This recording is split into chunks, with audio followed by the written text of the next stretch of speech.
Super prime ചർച്ച തുടരുന്നു. Advocate P H Sreedharan Pillai, ഇവിടെ ഈ പറയുന്ന പലതരം സാക്ഷിമൊഴികൾ, പലതരം നിഗമനങ്ങൾ, ഇതെല്ലാം കൂടെ കിടക്കുകയാണ്.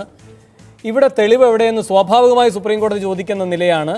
സമർത്ഥമായി ഈ കാര്യം വാദിച്ച് ബോധ്യപ്പെടുത്തേണ്ട ഒരു സന്ദർഭമാണ് ഇത് എന്നാണ് ഡോക്ടർ ഹിതേഷ് ശങ്കർ പറയുന്നത്. അങ്ങ് പറയുന്ന പോലെ ഇത് റഫർ ചെയ്യപ്പെട്ടിരിക്കുകയാണ്, അവർക്ക് തന്നെ ഇതെല്ലാം പരിശോധിക്കാം, ഒരാൾ വാദിക്കുക പോലും ചെയ്യേണ്ട എന്നെടുക്കാൻ കഴിയുന്ന ഒരു സാഹചര്യമാണോ ഇതിൽ? ഞാനിപ്പോൾ ഡോക്ടർ ഹിതേഷിനെ ഞങ്ങൾ എപ്പോഴും പറയും പദത്തിന് എതിരായിട്ട് ഞാൻ പറയുന്നത് തോന്നുന്നു. കഴിഞ്ഞ പ്രാവശ്യം ചർച്ചയിലും ഉണ്ടായിരുന്നില്ല അത് വന്നപ്പോൾ. ഞാൻ പറഞ്ഞില്ലേ, വീക്ക് പോയിൻ്റ്, വീക്ക് എവിഡൻസ് ആണത്. അതൊരു ഡോക്ടർ ചെയ്യേണ്ട കാര്യമല്ല. ചെയ്യണമെങ്കിൽ ഒരുപാട് ഫോർമാലിറ്റീസ് വേണം. ശരിയാണ്, കേരള ഹൈക്കോടതി അങ്ങനെ പറഞ്ഞു. ഞാൻ പറഞ്ഞില്ലേ, അത് അപ്പോൾ ഇവിടുത്തെ ജഡ്ജസിൻ്റെ വ്യൂ ആണ്. സുപ്രീം കോടതി നാളെ അതൊരു ഡിക്റ്റമായിട്ട് അംഗീകരിച്ചാൽ ഈ രാജ്യത്തെ ജനങ്ങളുടെ ഗതി എന്താകും? ഇപ്പോൾ ഇതെല്ലാം ഈ നിലവിലുള്ള ഇപ്പം സാറാ ടീച്ചറെ പോലുള്ള ആളുകളൊക്കെ ഇത് പറയുമ്പം അവരുടെ വികാരമാണ്, ഞാൻ എന്നെ മാനിക്കുന്നു. പക്ഷെ ഒരു കാര്യം ഞാൻ ചോദിക്കട്ടെ, ഈ സാറാ ടീച്ചറോട് ഞാൻ ചോദിക്കട്ടെ, കൃഷ്ണയ്യരാണല്ലോ ഉദ്ധരിച്ചത് ഭഗവതിയെ.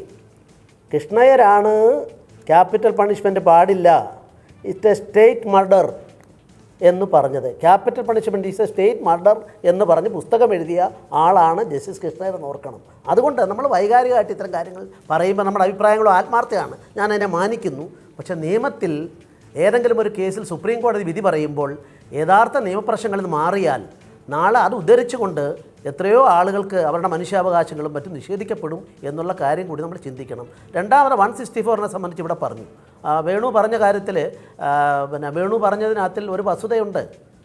164 100% വോളണ്ടറിയായി സ്വമേധയാ ഒരാൾ കുറ്റം ചെയ്തതായി സമ്മതിക്കാൻ ആഗ്രഹിക്കുന്നെങ്കിൽ അത് 164 അവിടെ കോടതി പോയി പറയാൻ പാടില്ല എന്നൊന്നുമില്ല. ശരിയാണ്, പൊതുവിൽ സാക്ഷികളുടേതാണ്.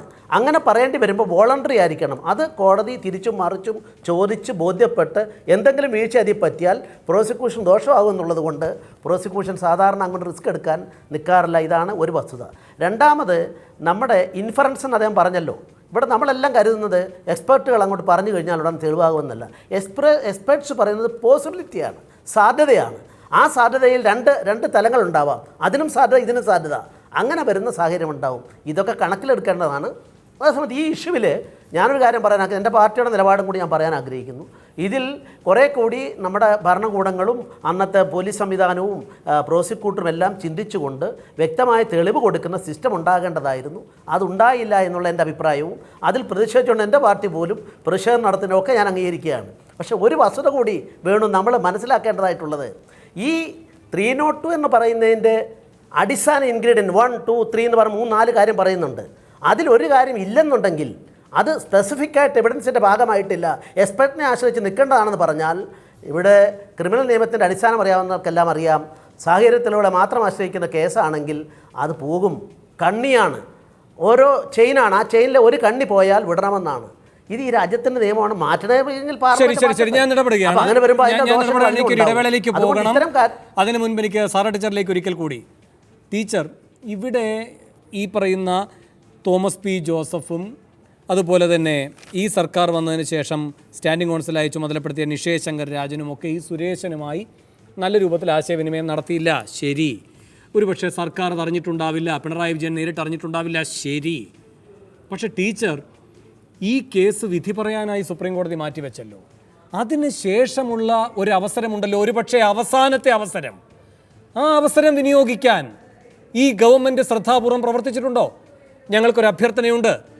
ഈ നീതിപീഠത്തിൻ്റെ ഈ ചോദ്യങ്ങൾ ഞങ്ങളെ ചില കാര്യങ്ങൾ പുനർചിന്തിപ്പിക്കുന്നു. ഞങ്ങൾക്ക് ചില സാവകാശം വേണം, ചില കാര്യങ്ങൾ തേടിയെടുക്കേണ്ടതുണ്ട്, അത് ഞങ്ങൾക്ക് സമർപ്പിക്കേണ്ടതുണ്ട്, അല്ലെങ്കിൽ ഞങ്ങൾക്ക് രേഖാമൂലം സമർപ്പിക്കേണ്ടതുണ്ട്. അത്തരമൊരു സാവകാശം പോലും തേടാതെ ഇരുന്നതിൻ്റെ ഉത്തരവാദി ആരാണ് ടീച്ചർ?